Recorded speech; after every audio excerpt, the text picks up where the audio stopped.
First negative term निकालना बताया।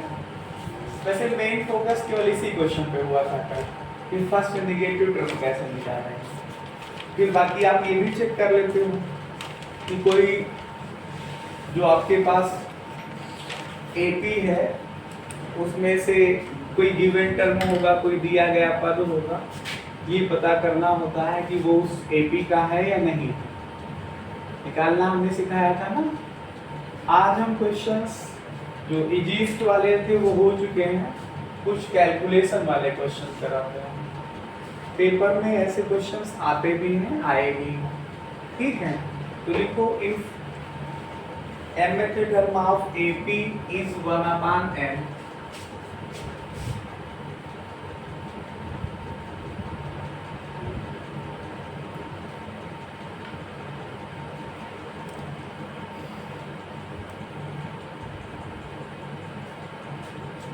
and nth term of AP is 1/m,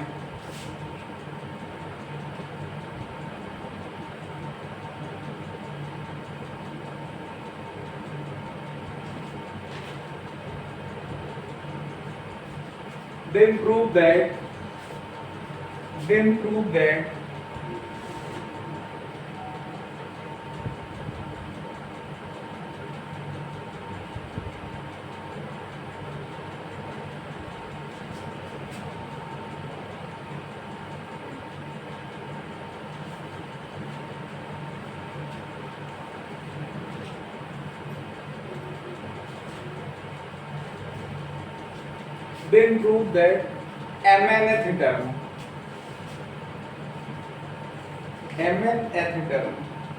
is 1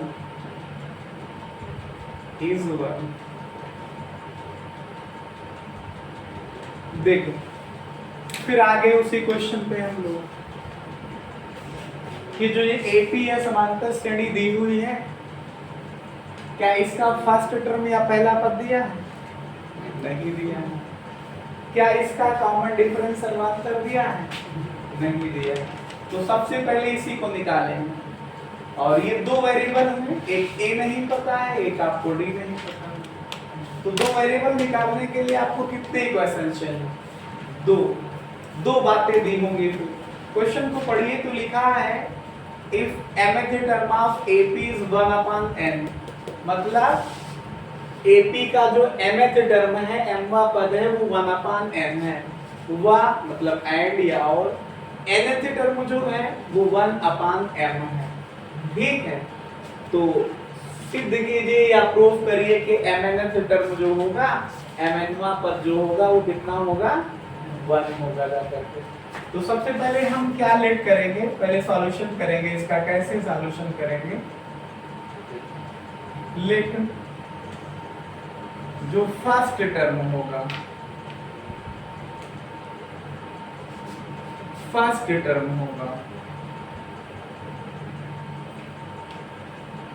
वो कितना है? a के बराबर। और कॉमन डिफरेंस जो होगा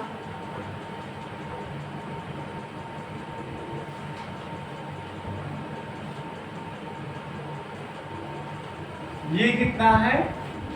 डी के इक्वल है, ठीक है। फर्स्ट टर्म ए है और कॉमन डिफरेंस डी के बराबर।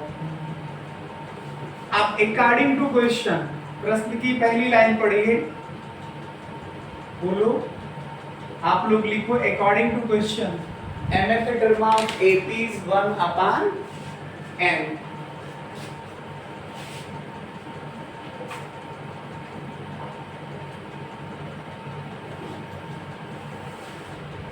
1/n मतलब AP का m वापस 1/n। अब बताइए, थोड़ा से समझिए। हेलो, mth टर्म कितना है? 1/n है। mth टर्म का मतलब क्या होता है? a plus m minus 1 into d। बोलो ये कितना है? 1/n है। एक equation according to second condition, जो आपके पास nth टर्म है, कौन सा टर्म? nth term. कौन सा टर्म? बोलो nth टर्म। वो किसके इक्वल है? क्वेश्चन में देखो लास्ट में लिखा नहीं कि nth टर्म जो है वो 1/m है, nवां पद 1/n है। तो बताइए nth का फार्मूला लगाइए, a plus n minus 1 into D, ये कितना आ जाएगा 1/m आ जाएगा। तो ये देखिए a और d में दो इक्वेशन बन गई, a और d में दो इक्वेशन बन गई। कौन कौन सी हैं? पहली है a plus m minus 1 into D की वैल्यू 1/n है, और दूसरी equation a plus n minus 1 into D की वैल्यू 1/n है। अब इसको थोड़ा ईमानदारी से समझिएगा, आपके पास ये लीनियर इक्वेशन टू वेरिएबल बना कि नहीं? दो वेरिएबल a और d, दोनों को सॉल्व करने के लिए कम से कम उनमें से जो आपको 4 मेथड्स पता है ना, कौन कौन से होते हैं? पहला एलिमिनेशन मेथड, दूसरा सब्स्टिट्यूशन मेथड, तीसरा क्रॉस मल्टीप्लिकेशन मेथड, चौथा ग्राफिकल मेथड। हिंदी में विलोपन विधि, प्रतिस्थापन विधि, ग्राफीय विधि और वज्र गुणन विधि। ठीक है, तो हम एलिमिनेशन मेथड का यूज करते हैं, आसान रहेगा। ठीक है, एलिमिनेशन मेथड का यूज कैसे करेंगे? देखिए, by equation first and second, समीकरण 1 व 2 से क्या है? a plus m minus 1 into D की वैल्यू 1/n है, दूसरा a plus n minus 1 into D की वैल्यू क्या है? 1/n है। इन दोनों को सब्ट्रैक्ट कर लीजिए, समझ पा रहे हैं? बोलो, ये a से a कट जाएगा, यहाँ माइनस का साइन लग जाएगा ना इसका, तो इसमें क्या बचेगा? m minus 1d, m minus 1 into D बचेगा, और ये माइनस में पढ़ा जाएगा n minus 1 into D. Right में क्या बचेगा? 1/n माइनस 1/n बचेगा, 1 माइनस n अपान 1, 1/n माइनस 1/m बचेगा ना। इन दोनों में देखो d कॉमन ले सकते हो क्या? यहाँ पे m माइनस 1 हुआ, ये माइनस से अंदर गुणा होगा ना, मल्टीप्लाई होगा ना, तो साइन चेंज हो जाएंगे, चेंज होंगे साइन। यहाँ पे इसको एलसीएम लेके सॉल्व करो या इसको इसमें मल्टीप्लाई कर लो, m माइनस का n और नीचे mn हो जाएगा। इसको इससे कैंसिल कर सकते हो, -1 और +1 को, तो यह आएगा d into m minus n equals to m minus n upon mn आ जाएगा।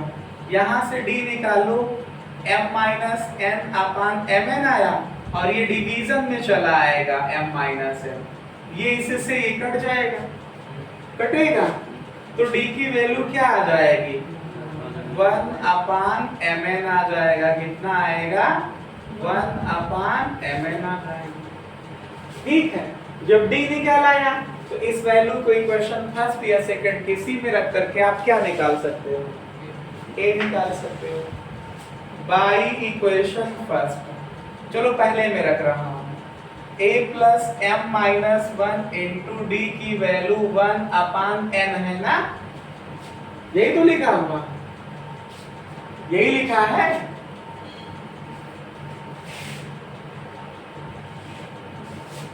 इधर मैं लिख रहा हूं, थोड़ा सा देखिए, ये आया a plus m minus 1, D की वैल्यू क्या है? 1/mn है ना, इक्वल्स टू 1/n आएगा, ये आ जाएगा। उसके बाद में क्या लिखोगे? सॉल्व करिए, देखिए इसको, ये a हुआ, 1/mn का इसमें गुणा करोगे आप, तो m इंटू 1/mn हो जाएगा, -1 इंटू 1/mn हो जाएगा। इसको इसमें मल्टीप्लाई करोगे तो ये आ जाएगा, और 1 को 1 में 1 लिखोगे, अपान mn हो जाएगा -1, इक्वल्स टू 1 अपान कितना आ जाएगा? n। ये देखिए कैंसिल हो जाएगा, ये आएगा a plus 1/n minus 1/mn is equal to 1/n। यहां से a निकालोगे तो 1/n ये है, बाकी इन दोनों लोगों को क्या करोगे, ट्रांसफर कर लोगे। तो इसका साइन चेंज होगा तो माइनस का 1/n आ जाएगा, इसका 1/mn आ जाएगा। ये दोनों इक्वल हैं, अपोजिट साइन में है, कैंसिल हो जाएगा, एक प्लस में है दूसरा माइनस में है। तो a की वैल्यू क्या बचेगी, 1/mn बचेगा। बोलो नाउ आपने देखा a निकाला और d निकाला गया। देखो ये d की वैल्यू और a की वैल्यू दोनों इक्वल आ रही है। अब हमको क्या चाहिए, mnth टर्म। क्या चाहिए, क्या चाहिए, बोलो mnth टर्म चाहिए। जैसे आप nth टर्म का formula a plus n minus 1 into D लिखते हो, तो वैसे mnth टर्म क्या होगा, a plus mn minus 1 into D हो जाएगा।